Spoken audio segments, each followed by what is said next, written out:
Do you feel like your life is a mess? Life is made up of messes, which brings distress. Things fall apart and break down. There's loss. Life takes a turn for the worse and you get trouble.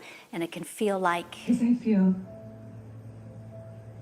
frightened and conflicted and excited and angry and sad and happy all at the same time.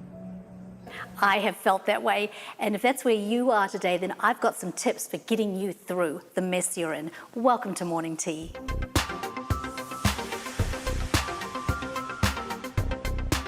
As a child, I was swimming in a river in New Zealand and I got swept away and I was sucked down in the undercurrent, and I experienced that sheer panic, thinking I may not make it up for another breath.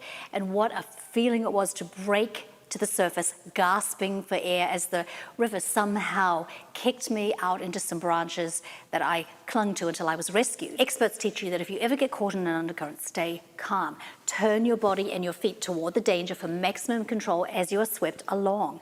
Our feelings are like the river. They're churning. They're wanting to drown us. So number one, don't act upon your heart. Our feelings are what they are, the upset, the anger, the anxiety, they're all natural, and they are an undercurrent that can't offer counsel or guidance. You just have to ride them out and keep from going under. And they go away. The character in the movie did well to step back momentarily into her old life, as she put it. But I can't just walk away from my old life. Our actions have consequences. As the emotions started to dissipate and she was able to collect useful information to make decisions.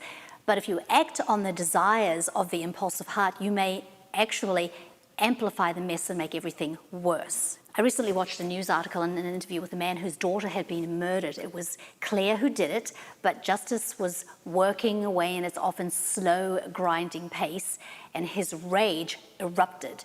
And he took it upon himself to punish the perpetrator, beating him almost to death, which landed him 3 years in prison. We can understand the rage and the thoughts of wanting to see justice done swiftly and the punishment to come, but he took a terrible situation and he brought more mess. So be angry. There's nothing wrong with those feelings. Be angry, but don't sin.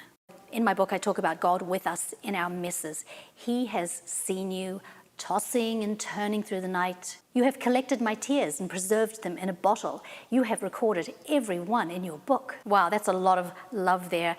Messes are God's territory. This is where he works his wonders, where he brings loveliness and beauty out of ugliness.